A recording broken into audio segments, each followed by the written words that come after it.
Greetings, this is Artie from Artifact Electronics. In our last episode, we had a look at a few of these boards, these Nintendo VS boards, and if you haven't seen that episode, I strongly urge you to watch that first. But we got the boards checked out, wasn't anything exciting to fix, tested out some ROMs and a monitor, and as I mentioned, we need to find a suitable habitat for these boards, and that's what we're going to do today. So the story is a little bit backward. So here's their house. It's not complete. That's because I've torn it apart. There's a bunch of other stuff here.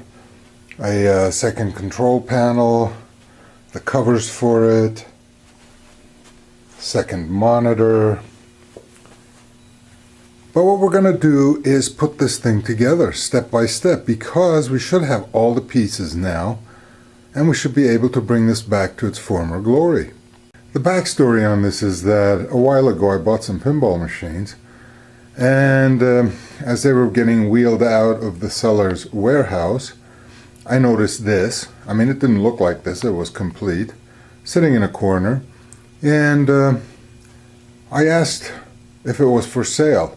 Surprisingly, it was pretty cheap, but it came with a big condition, and that was that there were currently non-Nintendo boards installed in this, and the way it worked was, I guess, when Nintendo's glory passed and nobody played these games anymore, people came out with conversion kits to put more popular boards into there that people would like to play. And what they did with this, I mean, obviously they needed a 2-monitor game, and what they put in here was an Atari Cyberball, which is a 2-monitor game.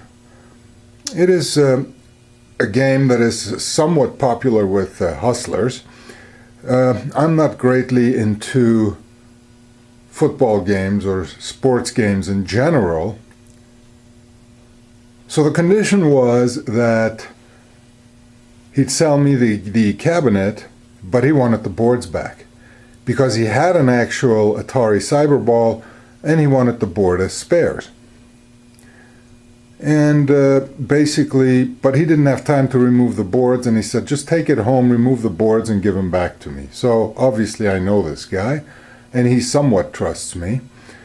But that's why this thing is totally taken apart, because I took out the Cyberball board set. I took out a wiring harness, and that's not the one that I modified in the last episode, but this one was actually professionally made for people who wanted to put Cyberball or other games of that sort into this cabinet so it would keep on earning for them. But it was a good deal for me because, as I said, it was cheap, and Cyberball is not very high on my list of games, so I brought this thing home. And a few days ago I started tearing it apart, and then I realized that, wait a minute, I don't have any boards for this. The seller did not have the original boards for this, or, I mean, basically, hey, as is, and you take the boards out and you can do whatever you want with the rest. So I went on a search. I found the 4 boards that I repaired in the last, or checked out in the last episode locally. And I also found the hacked harness from a local source. And so with all parts in hand, we got started. And again, things got checked out in the last episode. The harness got made whole again, also in the last episode. And so what we're going to do today is put it all together. Originally, this cabinet had a linear power supply, and you can still see the light outlines over there where it was screwed into the bottom. That is, I guess that's what you call the power brick, and what is still left in there is what you're looking at is the isolation transformer that was used for both of the TVs. The boards were kind of mounted haphazardly on the bottom. There's two strips of wood that weren't in here originally. And the game was powered off the switching power supply. But the rest of the stuff got taken out. And of course, I checked out the boards. And I also checked out the monitors. So I think we're ready to put things back together again. Step one is going to be to put the harness in here and kind of use their wire clamps or ties all around the cabinet. Let's see if we can put the harness in here and have it look halfway decent. Well, it didn't come out too pretty, but that's because when I fixed the hacked harness, I didn't really measure inside the cabinet, which was my oversight. I just kind of assumed things would fit, but they didn't really. And one of the biggest problems was the power connection. It turned out that the switcher that was in there only supplied 5 volts. So I guess the Atari needed 5 volts DC, and there was also a small step-down transformer that output 24 volts AC. So I guess that's all the Atari needed as far as power. It derived its own voltages on board, so I couldn't use the existing switcher.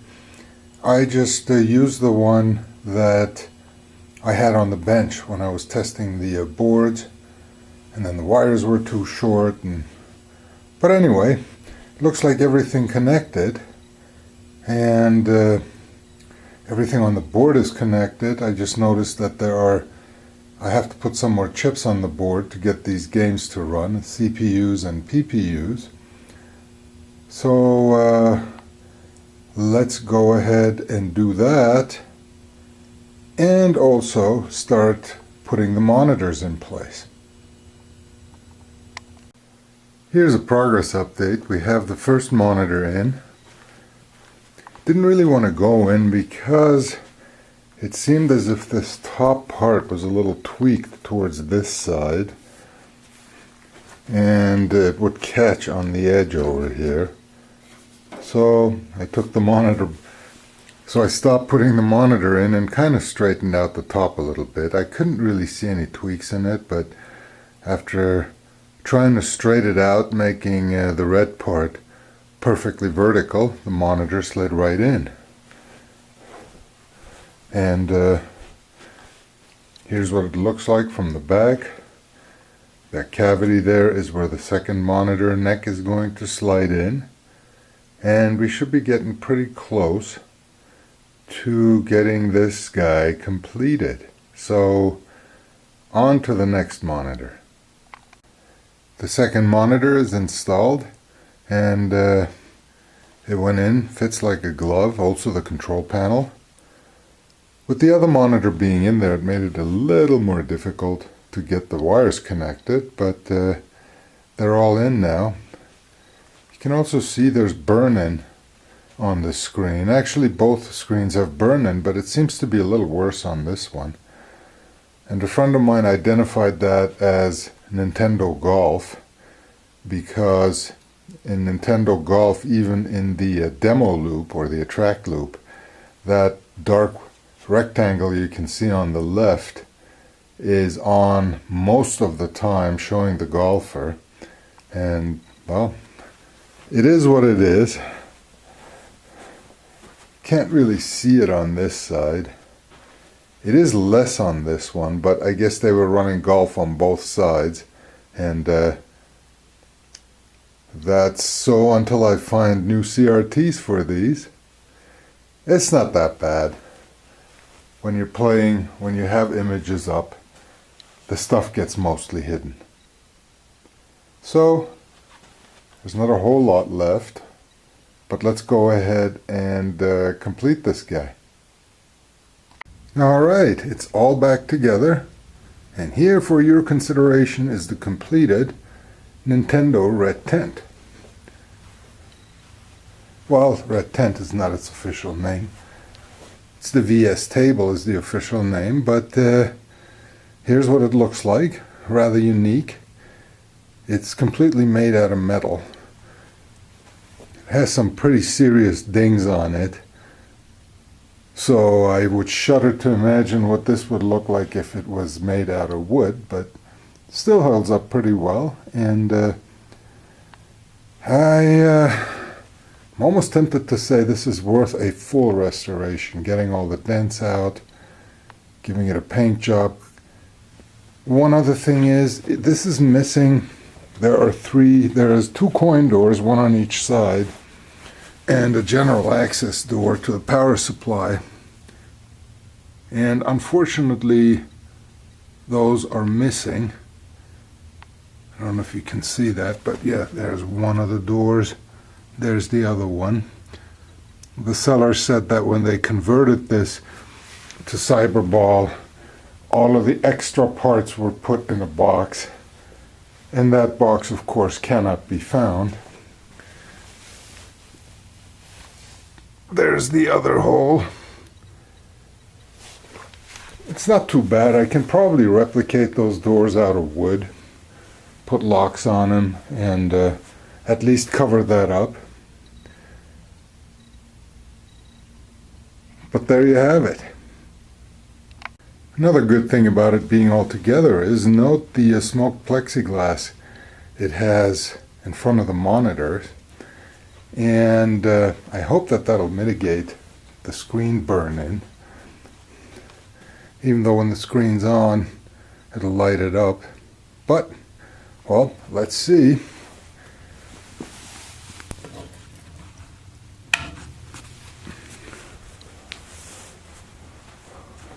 Unfortunately, the coin slots aren't lit up in this. But there's a golf game. And see the square on the left? That's up most of the time in the demo loop. And that's where the burn-in came from. And this game was being run on both sides. And that's why we have burn-in on both sides. So there's the culprit. But the monitors look pretty nice. Here's Ice Climber.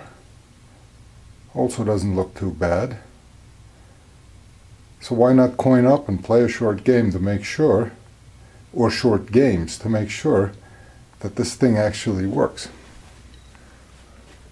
This game, golf, you can play 1 or 2 player games, but not simultaneously, whereas Ice Climber, if you play a 2-player game, you actually have both players on the screen at the same time. And so you sit next to each other and you have two control areas, one for each player to use. Alright, I've never played a round of golf in my life. I've hit a few balls on a range, but so my knowledge of golf is 0. And I did play a couple of practice games because I had no idea like what clubs to choose and how this whole thing works. But let's give it a try, and I hope I'm going to amuse you with this.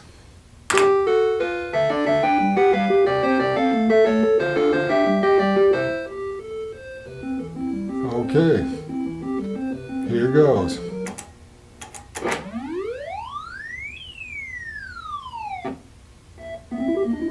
Okay, that wasn't too bad.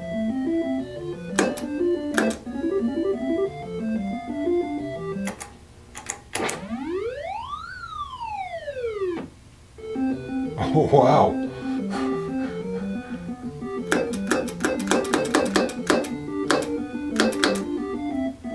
I'm just going to put it here. If you look here, you can kind of see where I am and the arrows, where the arrow's pointing, but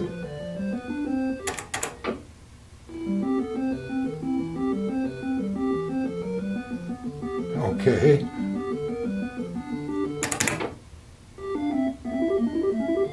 Oh, come on.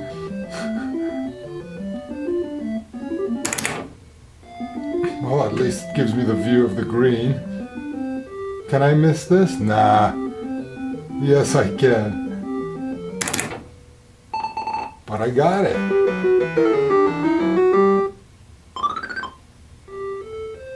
Okay. Yeah, the music is a bit annoying, but wow. Let's see.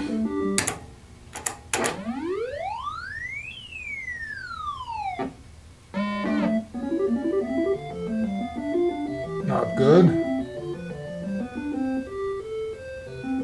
Yeah, it puts me back to the beginning again.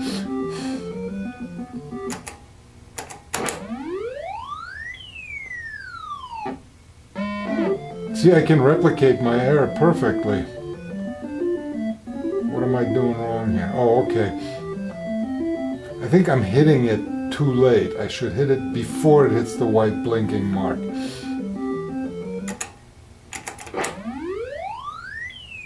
No. Oh yeah, it did curve that way.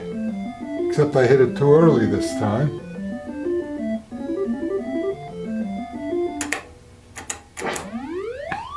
And I hit it too late this time. It goes into the void.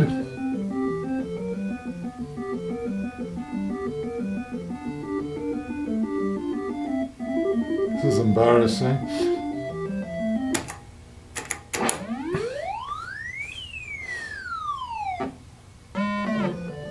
Okay.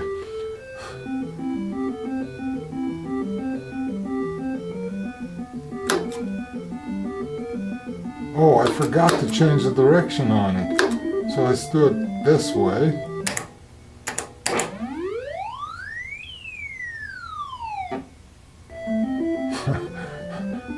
Not perfect, but got a lot further ahead than I was before. Let's see. Okay.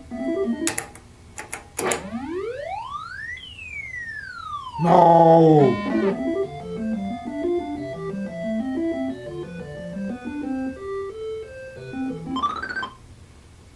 What? Oh.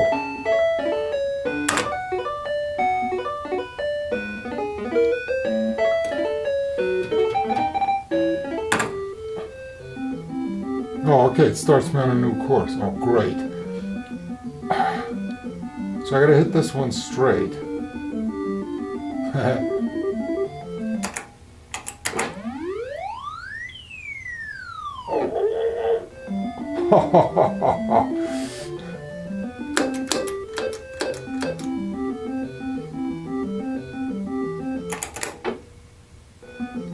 Oh. Okay, just tap it real quick.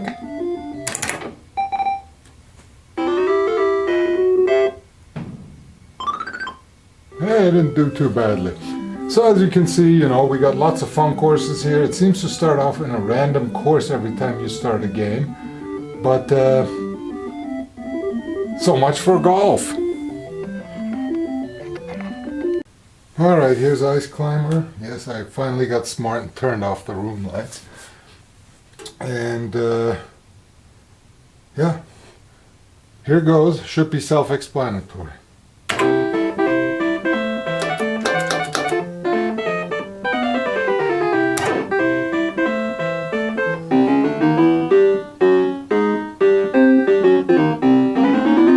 It looks like an eggplant.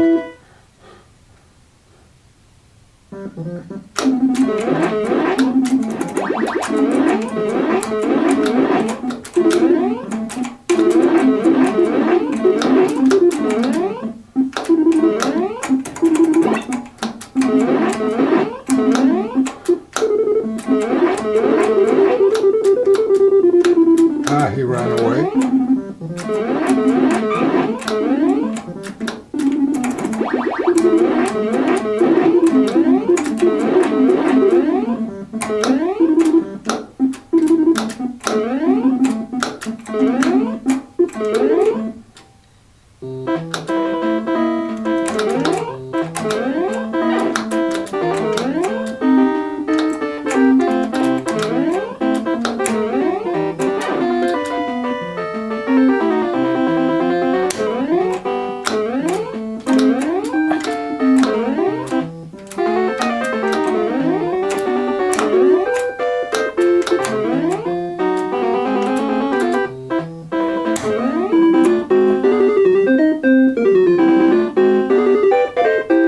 Well, that was level 1.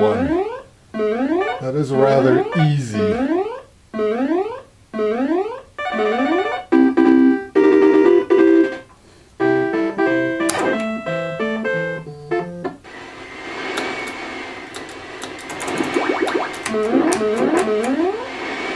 See, the wind is pushing me.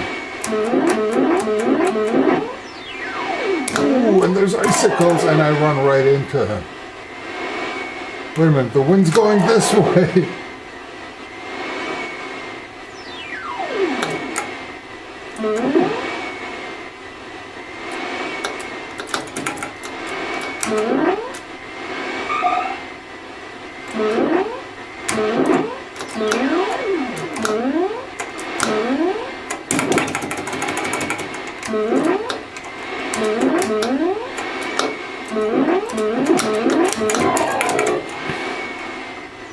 Yeah, the difficulty somewhat increases.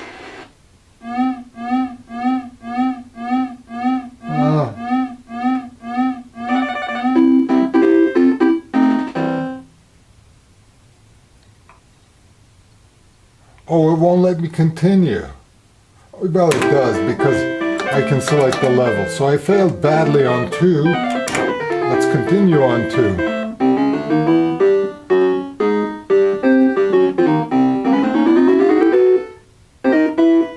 It's got the eggplant again.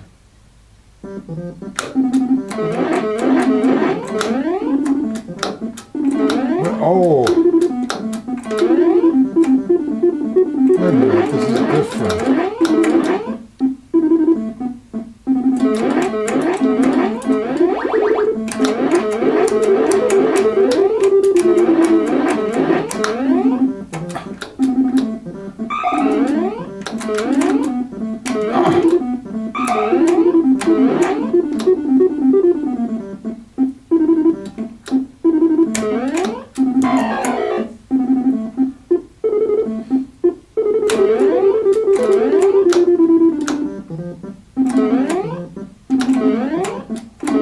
Come on.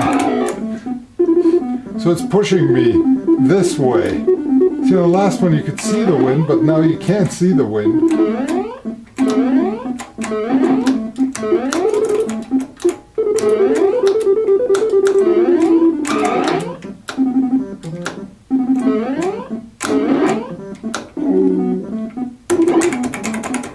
He runs away. Come on, how hard can this be?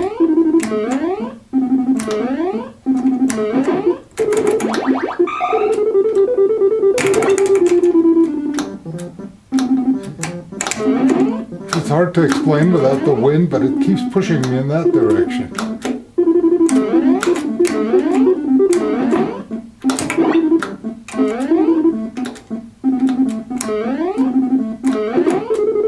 Wait a minute, I just jumped on that. There you go. That was unfair, and that was even more unfair.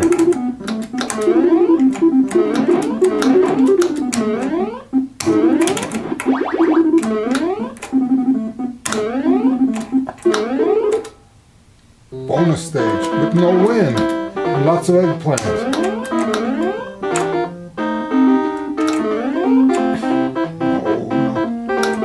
The eggplant and fall to our death.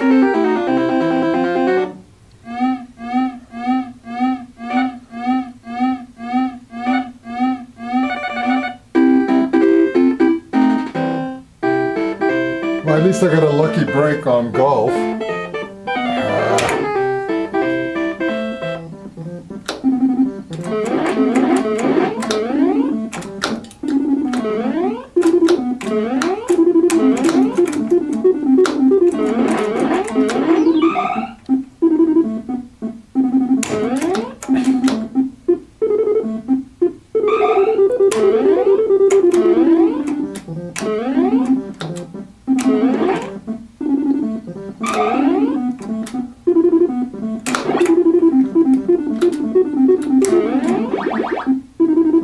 This game is not easy.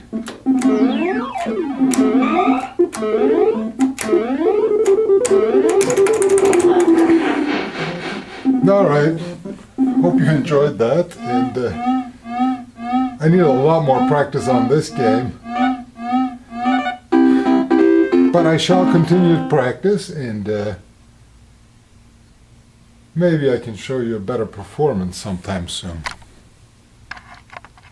Thanks for watching. Hope you enjoyed it and it was worth a thumbs up to you. Subscribe and hit the bell and leave me a comment.